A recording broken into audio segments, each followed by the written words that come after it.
you got back to work on Friday and Saturday. You can actually have a football out there now. I've got to imagine the guys' spirits are pretty high. Oh, yes, definitely. With a football out there, it's just that much more. Being out there with no football, you get opportunity to see the guys do their assignments, make sure they're doing the right steps and everything. But with the football, everything tends to speed up a little bit. Kevin, how have the protocols that are in place now changed the way you go about conducting a practice, conducting certain individual drills? It changes a whole lot. You try not to be as close when you're talking to the guys. You try to, get them away from each other. But again, at the same time, you tend to forget once you get going, and you got to remind yourself again about, hey, we this is it. This is supposed to be doing this. You're supposed to be doing that. And then when you have your mask on during the team period, it's one of those things where sometimes you forget and you pull it down just to breathe, and you leave it down. Kevin, I'm curious what you want to see from this running back group. Obviously, breaking in a new group, we've talked about it so many times, what Clyde Edwards-Helaire meant to this team and how much he was utilized a year ago. What's some of the goals maybe you're looking to get from these new group of running backs in the first couple of days?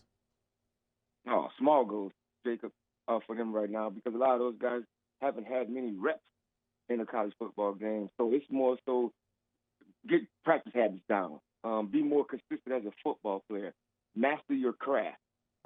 Everybody that comes to this level or to a Power 5 school, their goal is to make it to the NFL. Well, if you want to make it to the NFL, those few things you have to master. Those few things you have to have a great understanding of. Yeah, but when you have a group that's kind of similar in age, right? Everybody's kind of young. You just mentioned it there. Not a lot of reps for the new group of running backs.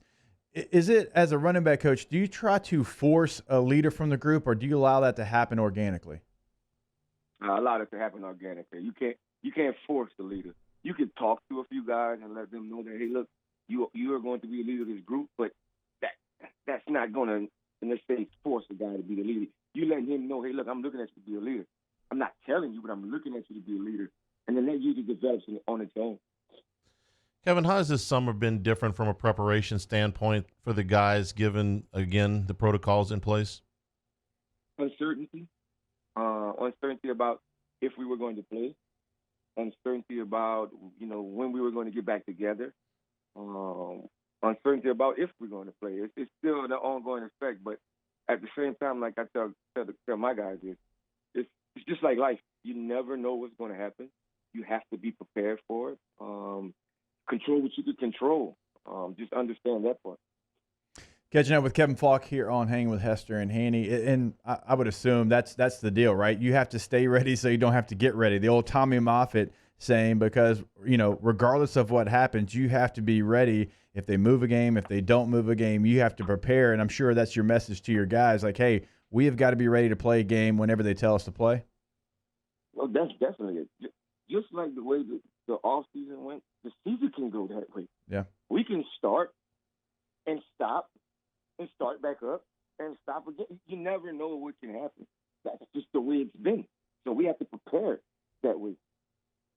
Man, it's almost like, Kevin, I wish we just had the old training camps that you and I had when we were in the NFL. You just go to the crummy hotel for 6 weeks and you power through it. You do what you're supposed to do in training camp. You play your 4 preseason games, and then you kick the ball off in September.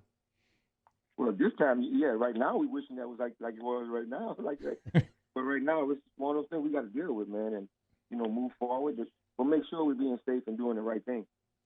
Kevin, what are some of the things that Scott Linehan has brought to this team and brought to this offense? A lot, a little bit of everything. He has a great understanding of, pass concepts and, understanding that, all right, maybe this guy shouldn't be running this route. Maybe he should be adjusting his route to this route. That's what he brings to our offensive staff, because he's been around. He's been a head coach. He's done a lot of different things at different levels.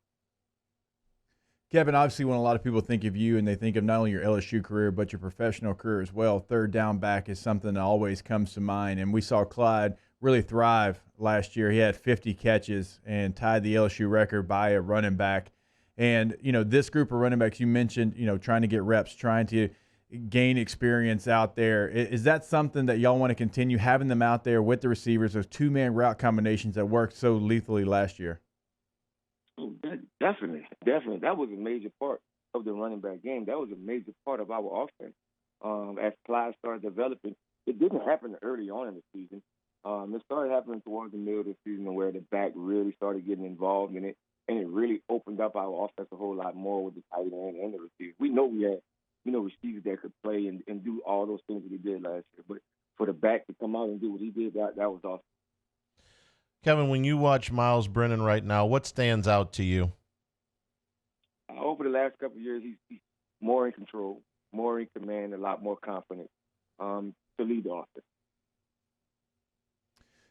Kevin, over the last couple of weeks, when we're talking about the running backs and we're talking about their development and all those things, I think you being in the player personnel role a year ago and really having a relationship with these young men before you were their coach, right? You got to know them on a real personal level. You got to know what they were struggling with, what their strengths, what their weaknesses might have been. I think that's a big positive for you now that you're in the running back room because you know what they were going through, you know what they need.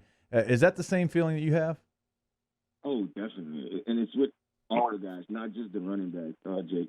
I get questioned now, like, Coach, man, we don't see you no more. It's not like it used to be. I'm like, I know, bro. I know it's a different role I'm in right now. I'm in the building now. I'm not out the building where I can go meet with y'all and mingle with y'all, walk with you to class or something, meet you at class. It's a little different, and I get that from some of the guys too. But, yes, it did help me out a whole lot with that. Kevin, we appreciate your time. I know you got to run. Thanks for spending a few minutes with us today. Thanks for having me. Really appreciate that.